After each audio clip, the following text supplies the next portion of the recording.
আমি বাড়িতে একা থাকতাম আর একজন লোককে কাজের জন্য রেখে নিয়েছিলাম।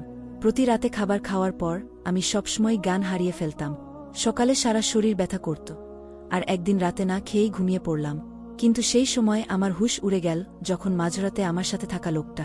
আমার নাম রিনা এবং আমি ছিলাম 2-4 বছরের একটি যুবতী এবং সুন্দরী মেয়ে। পড়াশোনা শেষ করে আমি কাজ শুরু করলাম। আজ আমার ছুটির দিন এবং আমি যখন ঘরের জিনিসপত্র কিনতে বাজারে যাই, তখন গরমের কারণে আমার মাথা ঘোরা শুরু হয়। আমি 1 সপ্তাহের মুদি মাল কেনার পর বাড়ি ফিরছিলাম যখন একজন লোক আমাকে তখন ধাক্কা দেয়। আমার খুব লজ্জা লেগেছিল। আমার কারণে তার খুব জোরে লেগে গিয়েছিল। গরমের কারণে তিনি ঘামছিলেন। আমি ওই লোকটির কাছে ক্ষমা চাইলে সে বলল, বোন, আমার কাজের খুব দরকার। আগে একটা দোকানে আমি কাজ করতাম, কিন্তু পরে সেই দোকান বন্ধ হয়ে যায় আর আমি বেকার হয়ে যাই। আমি প্রতিদিন কাজের খোঁজে বাজারে আসি, কিন্তু আমার বয়স দেখে কেউ আমাকে কাজ দেয় না। খুব খারাপ অবস্থায় আমি জীবন চালাচ্ছি। আপনি আমার একটু উপকার করুন। আপনি যে কাজ বলবেন আমি সেটাই করব। লোকটা জোর করে আমার হাত থেকে জিনিস ভরা ব্যাগগুলো কেড়ে নিজের হাতে নিই আর বল, বোন, আমি আপনাকে বাড়ি পর্যন্ত ছেড়ে দেব। আপনি আমাকে কিছু টাকা দিয়ে দেবেন। লোকটার ওইরকম অবস্থা দেখে তার জন্য আমার দয়া হল। সে আমার বাবার বয়সী ছিল। তার মুখ আমাকে আমার বাবার কথা মনে করিয়ে দিল। লোকটি খুব ভালো কথা বলেছিল এবং মনে হয়েছিল সে একটি ভালো বাড়ির লোক। পরিস্থিতি তাকে এমন পর্যায়ে নিয়ে এসেছিল যে সে আমার কাছে চাকরি চাইতে বাধ্য হয়েছিল। আমি বললাম, বাবাজি, ঠিক আছে, আমি তোমাকে আমার বাড়ির কাজের জন্য রাখ।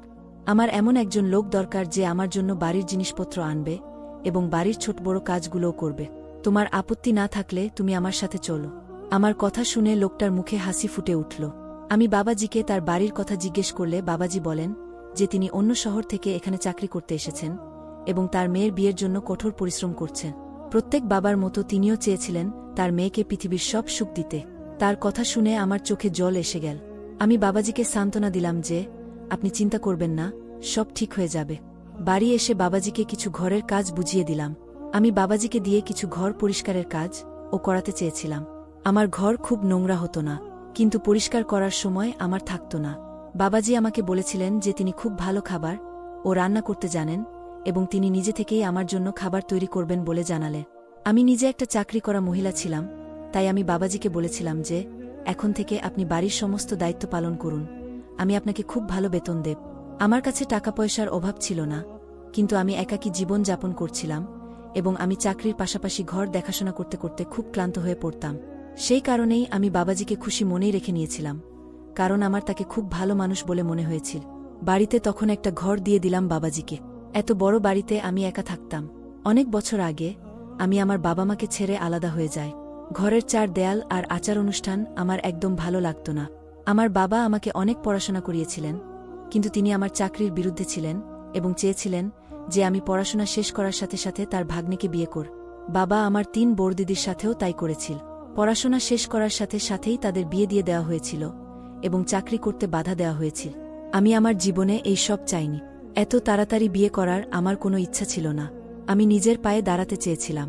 বাবা আমাকে বলেছিলেন, পৃথিবীর রূপরঙে যখন তোমার মন ভরে যাবে আর তুমি ক্লান্ত হয়ে পড়বে, তখন তোমার বাবার একটা কথা মনে পড়বে। বাবা হয়তো একদম ঠিক বলেছিলেন। তাই বাবাকে খুব মিস করতাম। যখনই আমি কাজ থেকে ক্লান্ত হয়ে বাড়ি আসতাম, সেই বাড়িটি আমাকে আমার বাবা মায়ের কথা মনে করিয়ে দিত। আমার বাবা মা আমাদের বোনদের খুব যত্নের মধ্যে রেখেছিলেন এবং আমি কখনই ঘরের কোনো কাজ করিনি। কিন্তু যখন থেকে আমি আমার বাবা মায়ের সাথে ঝগড়া করে বাড়ি ছেড়েছি, আমাকে নিজেকেই সবকিছু করতে হতো এবং ধীরে ধীরে আমি বুঝতে পেরেছিলাম কিভাবে আমার বাবা মা আমাকে পৃথিবীর সমস্ত রকম খারাপ ভালো থেকে রক্ষা করতে। আমার ডিগ্রির জোরে আমি একটি খুব ভালো কোম্পানিতে চাকরি পেয়ে গিয়েছিলাম। যখনই আমি পিছনে ফিরে তাকাই, আমি বুঝতাম যে আমি বাড়ি ছেড়ে একদম সঠিক সিদ্ধান্ত নিয়েছি। কিন্তু এখন আমার বাবা মায়ের কথা মনে পড়ে আর আমি অস্থির হয়ে যাই। আমার বাবা বলত, চাকরি করেও মেয়েদের বিয়ে করতে হয়, তাই ভালো ছেলেকে বিয়ে করে তোমাকে বিদায় করাই ভালো। অথচ আমি বিশ্বাস করতাম নিজের পায়ে আমায় দাঁড়াতে হবে এবং পরিশ্রম করতে হবে, জীবনে কিছু অর্জন করতে হবে। আমি এত তাড়াতাড়ি বিয়ে করতে চাইনি। বাড়ি ছাড়ার পর আমি আমার সব স্বপ্ন পূরণ করেছি। আমি সারাক্ষণ বাড়িতে এবং কাজে একা থাকতাম এবং বিশ্রামের সময়ও পেতাম না। মাঝে মাঝে এত ক্লান্ত হয়ে যেতাম যে রাতের খাবার না খেয়েই বিছানায় পড়ে ঘুমিয়ে যেতাম। বাবাজিকে বাড়িতে রাখার পর থেকে আমি পুরোপুরিভাবে চিন্তামুক্ত ছিলাম, কারণ বাবাজি দুদিনের মধ্যেই বাড়ির সমস্ত দায়িত্ব বুঝে ফেলেছিলেন এবং সম্পূর্ণ আন্তরিকতা ও নিষ্ঠার সাথে তিনি ঘরের সব কাজকর্ম করতেন। আমি ঘরের কাজের জন্য তাকে রেখেছিলাম, কিন্তু রান্না খাওয়ার দায়িত্ব সে নিজেই নিয়ে নিয়েছিল। বাবাজি খাবার খুব ভালো রান্না করতেন। তারপর থেকে আমি সবসময় বাড়িতেই রাতের খাবার খেতে শুরু করেছিলাম, নইলে বেশিরভাগ রাতের খাবার আমি আগে বাইরে থেকেই অর্ডার করতাম বা না খেয়েই ঘুমাতে যেতাম। রাতের খাবার খাওয়ার সাথে সাথে আমার এত ঘুম আসত যে আমি বিছানায় শোবার সাথে সাথেই ঘুমিয়ে পড়তাম, এবং তারপরে আমি সকালবেলাতেই ঘুম থেকে উঠতাম। বাবাজি আসার পর থেকে আমি আমার ঘুম নিয়ে খুব চিন্তিত ছিলাম, কারণ আগে সারা রাত বিছানায় শুয়েও কিছুতেই ঘুম আসত না। ক্লান্তির কারণে আমার সারা শরীর ব্যথা করত। কিন্তু বাবাজির আসার পর আমি খুব আরাম পেয়ে গিয়েছিলাম এবং আমার খুব ভালো ঘুম আসতে লাগ। তাকে নিয়োগের মাত্র 1-5 দিন হয়েছিল, সবকিছু খুব ভালো যাচ্ছিল। একদিন রাতে আমার কিছু অফিসের কাজ ছিল, তাই আমি খাবার একপাশে রেখে প্রথমে কাজ করতে লেগে গেলাম। কিছুক্ষণের মধ্যে বাবাজি ঘরে ঢুকলেন। আমি বাবাজির দিকে তাকিয়ে জিজ্ঞাসা করলাম, এত রাতে এখানে কি করছেন? তিনি বলতে লাগলেন যে, আমার মনে হলো যেন আপনার শরীর ভালো নেই, আপনার ঘরের আলো জ্বলেছিল বলেই দেখতে এসেছি, কারণ তোমাকে নিয়ে আমি চিন্তায় পড়ে গিয়েছিলাম। আমি বাবাজিকে বললাম যে না, আমি একদম ভালো আছি, আমি আমার কাজ করছি, আপনি ঘুমাতে যান। বাবাজি চলে গেলে আমি যখন আমার কাজ শেষ করে ঘুমাতে গেলাম, তখন আমার মনে একটা প্রশ্ন এলো যে বাবাজি গভীর রাত পর্যন্ত জেগেছিলেন কেন, যখন তিনি আমার সামনেই ঘুম থেকে উঠে যান। আমার ঘুম থেকে ওঠার আগেই বাবাজি ঘরও পরিষ্কার করে দেন রোজ, আর আমি উঠে দেখি যে আমার জন্য জলখাবার বানাতে ব্যস্ত থাকেন। তখন এসব ভাবতে ভাবতে কিছুক্ষণ পর ঘুমিয়ে পড়লাম এবং প্রতিদিনের মতো সকালে ঘুম থেকে উঠে আমি অফিসে চলে গেলাম। কিন্তু কোথাও বাবাজিকে নিয়ে আমার মনে অনেক প্রশ্ন উঠছিল। আমি বাবাজিকে মোটেও চিনতাম না এবং তাকে এতটাই বিশ্বাস করেছিলাম যে আমি তাকে আমার বাড়িতে জায়গা দিয়েছিলাম। আমি এদিকে প্রায় প্রতিদিনই অফিসের কাজে নানা রকম সমস্যার মুখোমুখি হতাম এবং তারপর আবার বাবাজিকে নিয়েও চিন্তিত ছিলাম। যাই হোক, বাবাজি খুব ভালো কথা বলতেন এবং বাড়ির কাজও মন দিয়ে করতেন। তাকে নিয়ে আমার কোনো সমস্যা ছিল না, তবে গত রাতের কথা আমাকে কিছুটা বিভ্রান্ত করেছিল। সন্ধ্যায় আমি বাড়ি ফিরলে বাবাজি সঙ্গে সঙ্গে চা নিয়ে আমার ঘরে আসেন। আমি বাবাজিকে জিজ্ঞেস করলাম তার পরিবারের সদস্যরা কেমন আছেন এবং তার মেয়ের বিয়ে কবে। বাবাজি নিজেই বলতে শুরু করলেন যে তার পরিবারের সদস্যরা গ্রামে থাকেন, আর বাবাজি শহরে এসে থেকে অনেক বছর কেটে গেছে। তিনি এই কাজই করেন এবং বছরে একবার তার বাড়িতে যান। তার মেয়ের বিয়ের 6 মাস বাকি এবং বাবাজিকে তার মেয়ের বিয়ের প্রস্তুতি নিতে হবে, এজন্য তার টাকার প্রয়োজন। আমি বাবাজিকে বললাম, আপনি চিন্তা করবেন না, আমি অবশ্যই আপনার মেয়ের বিয়ের জন্য যথাসম্ভব সাহায্য করব। সে খুব খুশি হয়ে চলে গেল। আর আমি ভাবতে লাগলাম, এই লোকটাকে বিশ্বাস করে আমি ঠিক করছি কিনা। ভাবলাম বাবাজিকে একবার বাজিয়ে দেখে নেওয়া উচিত যে সে ঠিক কিনা। আমি রাতের খাবার খাইনি আর অসুস্থতার অজুহাতে তাড়াতাড়ি ঘুমাতে চলে গেলাম। আমি চোখ বন্ধ করে অনেকক্ষণ শুয়ে থাকলাম, কিন্তু কিছুই হলো না। আমি ভাবলাম যে আমি অকারণে একজন ভালো মানুষকে সন্দেহ করেছি এবং আমি কি নাকি ভেবে ফেলেছিলাম। এরই মধ্যে ঘরের দরজা খুলে লোকটি আমার ঘরে ঢুকে এল। আমি দরজায় ভিতর থেকে তালা লাগিয়েই শুয়েছিলাম, কিন্তু ঘরের বাড়তি চাবি দিয়ে ঘরের দরজা খুলেছিল ওই লোকটা। আমার শ্বাস বন্ধ হয়ে গেল। এত রাতে সে আমার ঘরে কি করতে এসেছিল জানি না। আমাকে ঘুমোতে দেখে সে ঘর থেকে বের হয়ে গেলে আমি যেন প্রাণ ফিরে এলাম। উফ! কিন্তু এমন সময় আমার পায়ের নিচ থেকে মাটি সরে গেল যখন অমুক লোক ওই লোকটির পিছনে ঘুরে এলো, যাকে আমি খুব ভালো করেই চিনতাম, এবং আমি বিশ্বাস করতে পারছিলাম না যে সেই মানুষটি মাঝরাতেও আমার বাড়িতে থাকতে পারে। লোকটা আমার বিছানার কাছে এসে আমার পাশে বসল। তার চোখ ছিল আমার শরীরের দিকে। সে আমার মুখে হাত দিতেই আমার দম বন্ধ হয়ে গেল এবং আমি উঠে বসলাম।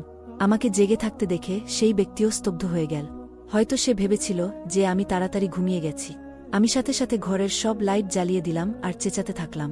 বাবাজি আমার ডাকের সাথে সাথে ঘরে এলেন। আমি রেগে গিয়ে বাবাজির দিকে তাকিয়েছিলাম এবং তিনি মাথা নিচু করে দাঁড়িয়েছিলেন। আমি এগিয়ে গিয়ে লোকটার কলার চেপে ধরলাম। তাকে জিজ্ঞেস করলাম এত রাতে আমার ঘরে কি করে, যদিও আমি ভালো করেই জানতাম ওই লোকটা আমার ঘরে কেন এসেছে। আমি যখন আমার বাড়ি ছেড়ে চাকরির জন্য গেলাম, তখন বুঝলাম যে পৃথিবীতে ভালো মানুষের পাশাপাশি অনেক খারাপ মানুষও আছে যারা তোমার জন্য সমস্যা তৈরি কর, বিশেষ করে সেই সময়ে যখন আপনার মাথায় বাবা বা ভাইয়ের ছায়া থাকে না। আমি একটা খুব বড় কোম্পানিতে চাকরি পেয়েছিলাম, কিন্তু সেখানকার ম্যানেজার, যিনি আমার বস ছিলেন, তিনি আমার জন্য সমস্যা হয়ে দাঁড়ালেন। মেয়ে হওয়ার পাশাপাশি আমি খুব সুন্দরও ছিলাম এবং এটি আমার জন্য একটি সমস্যা হয়ে দাঁড়া। তার নোংরা চোখ সব সময় আমার দিকে স্থির থাকে। ম্যানেজার আমার সৌন্দর্যে সম্পূর্ণরূপে মুগ্ধ হয়েছিলেন এবং আমার অফিসে কাজ করা কঠিন করে তুলেছিলেন। কোনো না কোনো অজুহাতে আমাকে তার ঘরে ডেকে আমার কাছে যাওয়ার চেষ্টা কর। আমি যতই তাকে এড়িয়ে যাওয়ার চেষ্টা করেছি, ততই সে ইচ্ছাকৃতভাবে আমাকে বিরক্ত করত। আমি যদি তার ঘরে না যেতাম, তখন সে নিজেই আমার কেবিনে এসে আমার সাথে এমনভাবে কথা বলতেন যে আমি খুব লজ্জায় পড়ে যেতাম। আমি জানতাম তার উদ্দেশ্য ভুল ছিল। একদিন তিনি আমাকে বলতে শুরু করলেন যে আমি তার ইচ্ছা পূরণ করলে সে আমাকে খুব ভালো পদোন্নতি দেবে। আমি ভালো করেই জানতাম তার ইচ্ছা কি হতে পারে, তাই ওর মুখে জোরে থাপ্পড় মারলাম। এত বড় কোম্পানির ম্যানেজার যে এমন নোংরা চিন্তার লোক হবে তা ভাবতেও পারিনি আমি তার মেয়ের বয়সী ছিলাম, কিন্তু তবুও সে আমার সাথে এত অভদ্রভাবে কথা বলতে কোনো লজ্জা বোধ করল না। আমি তার মুখে থাপ্পড় মারার সাথে সাথে অফিসে তোলপাড় শুরু হয় এবং বিষয়টি আরও উপরের দিকে উঠে যা। আমি নিজেকে নির্দোষ প্রমাণ করতে কিছু বলার চেষ্টাও করিনি।